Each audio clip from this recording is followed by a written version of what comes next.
അസ്സലാമു അലൈക്കും വറഹ്മത്തുള്ളാഹി അൽഹംദുലില്ലാഹി റബ്ബിൽ ആലമീൻ അല്ലാഹുമ്മ സ്വല്ലി അലാ മുഹമ്മദിൻ വഅലാ ആലി മുഹമ്മദ്. പ്രിയപ്പെട്ടവരെ, നമ്മുടെ മരണശേഷം നമ്മുടെ മക്കൾ നന്നാകണമെന്ന് ആരാണ് ആഗ്രഹിക്കാത്തത്? അധികം ആളുകളും ഭയപ്പെടുന്നത് എന്താണ് ഭയപ്പെടുന്നത്? എൻ്റെ കാലശേഷം എൻ്റെ മക്കൾ എന്താകും, എൻ്റെ ഭാര്യ എന്താകും, എൻ്റെ കുടുംബം എന്താകും എന്ന ചിന്ത ആർക്കാണ് ഇല്ലാത്ത സഹോദരങ്ങളെ? ആർക്കാണ് ഈ ഒരു ചിന്ത ഇല്ലാത്തൊരു മനുഷ്യൻ ആരാണ്? എന്തുകൊണ്ടാണ് ഒരുപാട് ആളുകൾ സ്വന്തം മക്കളെ സ്വയം ആത്മഹത്യ ചെയ്യുമ്പോൾ സ്വന്തം മക്കളെ കൂടി വധിച്ചു കളഞ്ഞ ശേഷം ആത്മഹത്യ ചെയ്യുന്നതെന്ന് നിങ്ങൾ ചിന്തിച്ചിട്ടുണ്ടോ? അതെ, അവർക്കുള്ള ആശങ്ക അതാണ്. എൻ്റെ കാലശേഷം ഞാൻ മരിച്ചു പോയാൽ എൻ്റെ മക്കൾ എന്താകുമെന്നാണ്. അതേപോലെ ഒരുപാട് സുഖമില്ലാത്ത മക്കളെ നമ്മൾ കാണാം. ഈ അടുത്ത കാലത്തുള്ള വാർത്തകൾ വരുന്നത്, സുഖമില്ലാത്ത പ്രയാസപ്പെടുന്ന മക്കൾ അവരെ അവസാനം കൊന്നുകളയുകയാണ്. എത്രയോ വർഷങ്ങൾ പോറ്റിയിട്ട് എന്തുകൊണ്ട് എന്നിട്ട് ആത്മഹത്യ ചെയ്യുകയാണ്. എന്തുകൊണ്ട്? എൻ്റെ കാലശേഷം ഞാൻ എപ്പോഴും ഒരു ദിവസം മരിച്ചാൽ എൻ്റെ മക്കളുടെ അവസ്ഥ എന്തായിരിക്കും? ഈ സുഖമില്ലാത്ത മോനെ, ഈ മോളെ ആര് നോക്കും എന്നൊരു ചിന്ത ഇങ്ങനെയുള്ളവർക്കുണ്ട്. പ്രിയപ്പെട്ടവരെ, നിങ്ങളുടെ ആ ആശങ്ക, ആ ഭയം, ആ ചിന്ത, ആ ഒരു ടെൻഷൻ ഇല്ലാതാക്കാൻ വേണ്ടിയാണ് എൻ്റെ ഈ ഒരു സംസാരം കൊണ്ട് ഞാൻ ഉദ്ദേശിക്കുന്നത്. മതപരമായി ചിന്തിക്കുന്ന ഒരു ഈ വീക്ഷണത്തിലൂടെയാണ് നമ്മൾ കാണാൻ ശ്രമിക്കുന്നത്. നമ്മൾ നല്ലവരായി ജീവിക്കുക, ഉള്ളും പുറവും ഒരുപോലെ നല്ല മനുഷ്യരായി ജീവിക്കുക എന്നാണ് ഏറ്റവും പ്രധാനപ്പെട്ട കാര്യം. നല്ല മനുഷ്യരായി ജീവിക്കുക, ആളുകളോട് ഇടപഴകുമ്പോൾ കുടുംബത്തിൽ, സമൂഹത്തിൽ നല്ല മനുഷ്യനായി ജീവിക്കുക. പച്ചയായ നല്ല മനുഷ്യൻ, കരുണയുള്ള, ദയയുള്ള, സ്നേഹമുള്ള, അനുകമ്പയുള്ള നല്ലൊരു മനുഷ്യനായി മാറുക എന്നതിനപ്പുറം വലിയൊരു കാര്യം വേറെ ചെയ്യാനില്ല മനുഷ്യരെ, തൻ്റെ മക്കൾക്ക് വേണ്ടി, കുടുംബത്തിന് വേണ്ടി. സൂറത്ത് കഹ്ഫ് നിങ്ങൾ പാരായണം ചെയ്തിട്ടില്ലേ? സൂറത്ത് കഹ്ഫ് നിങ്ങൾ വായിക്കുകയാണെങ്കിൽ മനുഷ്യരോടാകമാനമാണ് എൻ്റെ സംസാരം.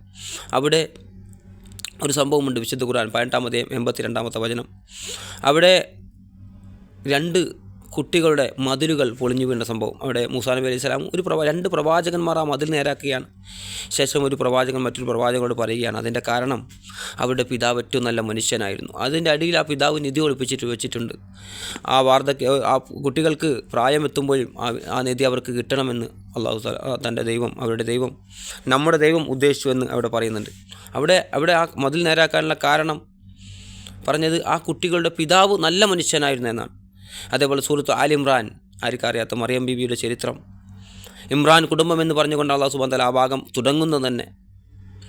ആൽ ഇമ്രാൻ കുടുംബം എന്ന് പറഞ്ഞാണ് അധ്യായത്തിന് പേര് തന്നെ. അവിടെ 3-ാം അധ്യായത്തിൽ നിങ്ങൾ വായിക്കുകയാണെങ്കിൽ അവിടെ കാണാം ആൽ ഇമ്രാൻ കുടുംബം എന്ന്. അവിടെ ആ ഇമ്രാൻ, ഈ മറിയം അലൈഹിസ്സലാം, അതായത് ഈസാ നബി അലൈഹി സ്വലാമിൻ്റെ മാതാവ് മറിയം ജനിച്ചു വീഴുന്ന സമയത്ത് പിതാവ് ഉണ്ടായിരുന്നില്ല, മാതാവ്.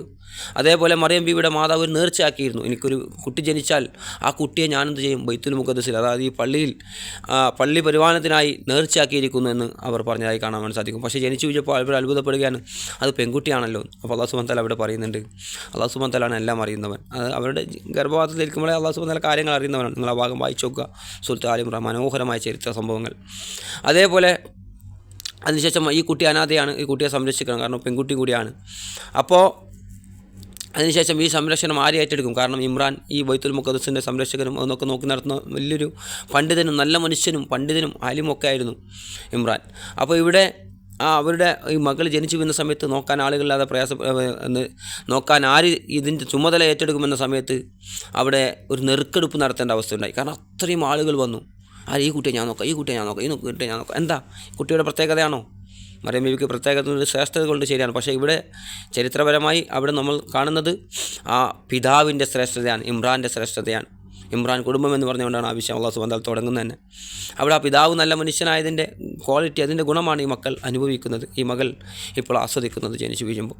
അതേപോലെ നമ്മൾ നല്ല മനുഷ്യരാകുക, മനുഷ്യരെ സമൂഹത്തിന് ഗുണം ചെയ്യുന്ന, കുടുംബത്തിന് ഗുണം ചെയ്യുന്ന, തൻ്റെ മക്കൾക്കും ഭാര്യയ്ക്കൊക്കെ ഗുണങ്ങൾ, നല്ല കാര്യങ്ങൾ ചെയ്യുന്ന, സമൂഹത്തിലും കുടുംബത്തിലും അയൽവക്കത്തൊക്കെ നല്ല കാര്യങ്ങൾ ചെയ്യുന്നവരായി നമ്മൾ മാറുക. എങ്കിൽ നമ്മുടെ മരണശേഷവും നമ്മുടെ മക്കൾ സംരക്ഷിക്കപ്പെടും, നോക്കപ്പെടും. അതുപോലെ ചരിത്രത്തിൽ നിന്നുള്ള ചില സംഭവങ്ങൾ, സഹാബികളുടെയും താബികളുടെയും ചരിത്രത്തിൽ നിന്നുള്ള ചില സംഭവങ്ങൾ ഞാൻ നിങ്ങളെ കേൾപ്പിക്കാം.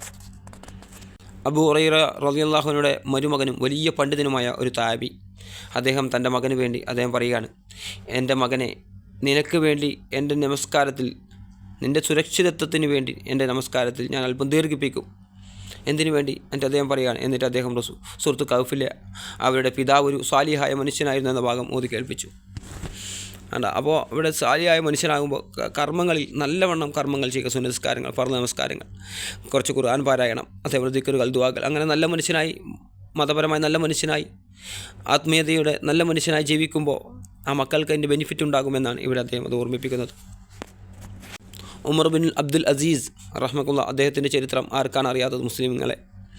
അദ്ദേഹത്തിൻ്റെ ചരിത്രത്തിൽ കാണാം, അദ്ദേഹത്തിന് മരിക്കുന്ന സമയത്ത് 11 മക്കളുണ്ടായിരുന്നു. 11 മക്കൾ.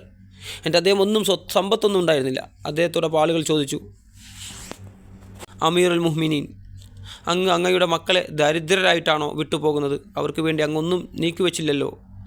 അപ്പോൾ അദ്ദേഹം പറഞ്ഞ പ്രസക്തമായ മറുപടി അദ്ദേഹം പറയുകയാണ്, എൻ്റെ മക്കൾ സാലിഹീങ്ങൾ അഥവാ നല്ലവർ ആണെങ്കിൽ അവർക്ക് അള്ളാഹു മതി, അള്ളാഹു നൽകും. കാരണം അള്ളാഹു ഖുർആനിൽ പറഞ്ഞിട്ടുണ്ട് അവൻ സാലിഹീങ്ങളെയാണ് സംരക്ഷിക്കുന്നത് എന്ന്. ഇനി അവർ ചീത്ത ആളുകളാണെങ്കിൽ അള്ളാഹുവിനെതിരായി പാവം ചെയ്യാൻ ഞാൻ അവർക്ക് സ്വത്ത് സമ്പാദിച്ചു കൊടുക്കുകയില്ല. നമുക്കറിയാം, മക്കൾ മോശമാണെങ്കിൽ നമ്മൾ ഒരുപാട് സമ്പത്ത് സമ്പാദിച്ചു വെച്ചു പിശുക്കിയും പിടിച്ചു വെച്ചും മറ്റവരുടെ കട്ടും മോഷ്ടിച്ചും അല്ലെങ്കിൽ പിശുക്കിയിട്ടും ചില ആളുകൾ സമ്പത്താക്കിയിട്ടും മക്കൾക്ക് വെക്കുന്ന നിങ്ങൾ കണ്ടിട്ടില്ലേ? നമ്മൾക്ക് എന്താണ് സമ്പത്ത് വേണ്ട സഹോദരങ്ങൾ? നമുക്ക് ഒന്ന് ഇടാനുള്ള വസ്ത്രം, ഒന്ന് കഴിക്കാനുള്ള ഭക്ഷണം, ഒന്ന് കടന്നിറങ്ങാനുള്ള ഒരു ചെറിയ റൂം. ഇതിനപ്പുറം ഒരു മനുഷ്യൻ എന്താണ് വേണ്ടത്? നമ്മൾ ആർക്ക് വേണ്ടിയാണ് സ്വത്തുക്കൾ സമ്പാദിച്ച് കൂട്ടുന്നത്? മക്കൾക്ക് വേണ്ടിയാണ്. പക്ഷേ അവർ സാലിഹ്യങ്ങളല്ലെങ്കിൽ അവരെങ്ങനെയാണ് ആ പണം ദുരുപയോഗം ചെയ്യുക? ചിന്തിക്കുക സഹോദരങ്ങളെ. അതേപോലെ ചരിത്രത്തിൽ അത്ഭുതകരമായ സംഭവം, ഇദ്ദേഹത്തിന് ഈ 11 മക്കൾ പിന്നീട് അവർ നല്ലവരായതുകൊണ്ട് വലിയ സമ്പന്നരായിട്ടാണ് ദുനിയാവിൽ നിന്ന് മരിച്ചു വന്നത്. അതുമാത്രമല്ല, അവർ വലിയ ഒട്ടകക്കൂട്ടം 100 കണക്കിന് കുതിരകളെയും ഒട്ടകങ്ങളെയും ആയുധങ്ങളും സ്വന്തം കയ്യിൽ നിന്ന് ധർമ്മം ചെയ്യുന്ന അവസ്ഥയിലേക്ക് ഉയർന്നു ഈ മക്കൾ. ഉമർ ബിൻ അബ്ദുൽ അസീസിൻ്റെ മക്കൾ വലിയ രീതിയിൽ സമ്പത്ത് ചെലവഴിക്കുന്ന അവസ്ഥയിലേക്ക് അവർ വലിയ സമ്പന്നരായി. അവർ ഇസ്ലാമിന് വേണ്ടി സമ്പത്ത് ഒരുപാട് ചെലവഴിക്കുന്ന അവസ്ഥയിലേക്ക് അവർ വളർന്നു. അതേപോലെ എത്രയോ രാജാക്കന്മാരുടെ ചരിത്രങ്ങൾ നമുക്കറിയാം. അവർ വലിയ വലിയ സമ്പത്ത് വിട്ടിട്ട് കൊണ്ടാണ് പോയത്. പക്ഷേ അവരുടെ മക്കൾ റോഡിൽ പിച്ച എടുക്കുന്ന അവസ്ഥയിലേക്കായ ചരിത്രങ്ങൾ നിങ്ങൾ വായിച്ചിട്ടില്ലേ സഹോദരങ്ങളെ? മനസ്സിലാക്കിയിട്ടില്ലേ? കേട്ടിട്ടില്ലേ? അങ്ങനെയുള്ള സംഭവങ്ങളും ഉണ്ടായിട്ടുണ്ട് സഹോദരങ്ങളെ. സമ്പത്ത് വിട്ടുപോകുമ്പോൾ അത് നല്ല മകൾ ഉപയോഗിക്കാൻ അറിയില്ലെങ്കിൽ, അത് നല്ല രീതിയിൽ ഉപയോഗിക്കാൻ അറിയില്ലെങ്കിൽ, അതുപോലെ അവർ മോശക്കാരാണെങ്കിൽ എന്തായിരിക്കും അവസ്ഥ? അതുപോലെ അവസാനമായി പ്രവാചകൻ സ്വല്ലല്ലാഹു അലൈഹി വസല്ലം പറഞ്ഞ ചില വാചകങ്ങൾ പ്രവാചകൻ പറയുകയാണ്, 3 പ്രാർത്ഥനകൾക്ക് ഉത്തരം ലഭിക്കുമെന്നതിൽ യാതൊരു സംശയവുമില്ല. 3 പ്രാർത്ഥനയ്ക്ക് ഉത്തരം ലഭിക്കുമെന്നതിൽ യാതൊരു സംശയവുമില്ല. അതിലൊന്ന് മാതാപിതാക്കൾക്ക് വേണ്ടി നടത്തുന്ന പ്രാർത്ഥന. ഇതിൻ്റെ വിശദീകരണത്തിൽ പണ്ഡിതന്മാർ നൽകിയതായി കാണാം, മാതാപിതാക്കൾ ജീവിച്ചിരിക്കുമ്പോൾ ചെയ്യുന്ന പ്രാർത്ഥനകളുടെ ഫലം അതവർ മരിച്ച ശേഷവും മക്കളുടെ ജീവിതത്തിന് തണലായി നിന്നുകൊണ്ടേയിരിക്കും. അപ്പോൾ നമ്മൾ മാതാപിതാക്കൾക്ക് വേണ്ടി പ്രാർത്ഥിക്കും. പലപ്പോഴും ആളുകൾ മനസ്സിലാക്കുന്നത്, ഈ ഒരു പ്രാർത്ഥനയ്ക്ക് ഒരു ഇതുണ്ട്, ആളുകൾ പലപ്പോഴും മനസ്സിലാക്കുന്നത്, ഞാൻ എൻ്റെ മാതാപിതാക്കൾക്ക് വേണ്ടിയല്ലേ പ്രാർത്ഥിക്കുന്നത്, അവർ മരിച്ചുപോയി, എന്നാലും പിന്നെ നമ്മൾ പ്രാർത്ഥിച്ചത് എന്താ? മരിച്ചാലും നമ്മൾ പ്രാർത്ഥിച്ചാൽ നമ്മുടെ മക്കൾക്കത് കിട്ടുക. അതുപോലെ മക്കൾക്ക് വേണ്ടി നമ്മൾ ധാരാളമായി പ്രാർത്ഥിക്കണം, അത് സ്വീകരിക്കപ്പെടും മക്കൾക്ക്. അതുകൊണ്ടാണ് പറഞ്ഞത്, മക്കളോട് നിങ്ങൾ ശാപവാക്കുകൾ പറയരുത്. നീ നന്നാവില്ല, നീ കുണം പിടിക്കില്ല, അങ്ങനെയുള്ള വാക്കുകൾ ചില സ്ത്രീകൾ പറയുന്നത് നമുക്ക് കേൾക്കാം സഹോദരങ്ങളെ. നീ കുണം പിടിക്കില്ല, നീ നന്നാവില്ല, നീ പഠിക്കില്ല, നീ മന്ദബുദ്ധിയില്ല, അങ്ങനെയുള്ള വാക്കുകൾ ഒരിക്കലും പ്രയോഗിക്കരുത്. മക്കൾക്കെതിരെ അമ്മമാർ എന്തെങ്കിലും വികൃതി, ചെറിയ വികൃതി, ഒരു ഗ്ലാസ് പൊട്ടിക്കുക, അല്ലെങ്കിൽ ഒരു ടേബിൾ എന്തെങ്കിലും തട്ടി താഴെയിടുക, ഇങ്ങനെ ചെറിയ വികൃതികളൊന്നും കുട്ടികൾ കാണിക്കുമ്പോഴേക്കും വലിയ വലിയ ശാപവാക്കുകൾ, അവരുടെ ജീവിതത്തിൽ മരണം വരെ അവനെ തകർത്ത് കളയുന്ന രീതിയിലുള്ള ശാപവാക്കുകൾ അവരുടെ ഹൃദയത്തിൽ കുത്തിവെക്കുന്ന മാതാപിതാക്കളെ കാണാൻ വേണ്ടി സാധിക്കും സഹോദരങ്ങളെ. അങ്ങനെയല്ല, നല്ല രീതിയിൽ അവർ തിരുത്തി കൊടുക്കുക. കുട്ടികളാണ്, പഠിക്കുന്നവരാണ്, ചെറുതാണ്, മക്കളാണ്, നല്ല രീതിയിൽ തിരുത്തുമ്പോൾ പോലും. അതുപോലെ ചില കുട്ടികൾക്ക് മതത്തോട് തന്നെ വെറുപ്പും വിദ്വേഷവും തോന്നിയത് എന്തുകൊണ്ടെന്നറിയോ? അവരുടെ മാതാപിതാക്കളുടെ സ്വഭാവം കാരണം. അവർ നിസ്കരിക്കുന്ന സമയത്ത് മക്കളിൽ നിന്ന് മുസ്ലിമിലേക്ക് വരുമ്പോൾ നമസ്കാര റൂമിലേക്ക്, ഇന്ന് പ്രത്യേക റൂമുകളും സംവിധാനങ്ങളും എന്നോട് എത്രയോ സമ്പത്തുണ്ട്, പക്ഷേ സ്വഭാവമില്ല. എന്ത് കാര്യം? മക്കളൊന്ന് നിസ്കാര റൂമിലേക്കൊന്ന് വരുമ്പോൾ നിസ്കാര പടത്തിൽ ഒന്നും അറിയാതെ മൂത്രമൊഴിച്ച് പോയ കുഞ്ഞ് അവൻ അടിക്കുന്നതും തോയ്ക്കുന്നതും അവനെ ചീത്ത പറയുന്നതൊക്കെ രംഗങ്ങൾ കാണാൻ വേണ്ടി സാധിക്കും. നിസ്കരിക്കുമ്പോൾ ഒന്ന് പുറത്ത് കയറിക്കോട്ടെ കുഞ്ഞ്. എത്ര വീടുകൾ നമ്മൾ കാണാറുണ്ട്, പൂച്ചകൾ പോലും മനുഷ്യൻ്റെ ഇമാമിൻ്റെ ദേഹത്ത് കയറുന്ന സംഭവങ്ങൾ. അപ്പോൾ നമ്മുടെ മക്കളൊന്ന് കയറിയാൽ എന്താ? പ്രവാചകൻ്റെ ചരിത്രത്തിൽ എത്ര സംഭവങ്ങൾ. അവന് പ്രവാചകൻ്റെ പുറത്ത് കയറി, പ്രവാചകൻ സുജൂദിൽ എഴുന്നേൽക്കാൻ ഒരേ പെയ്തു. ചില സഹാബികളുമെല്ലാം നോക്കാൻ തുടങ്ങി, എന്താ പ്രവാചകൻ എഴുന്നേൽക്കാത്തത്, എന്തെങ്കിലും സംഭവിച്ചോ? അപ്പോഴേക്കും പ്രവാചകൻ്റെ മുതുകിൽ കയറിയിരിക്കുകയാണ് അസനുസ്ലാഹുവിൽപ്പെട്ട സഹാബികൾ.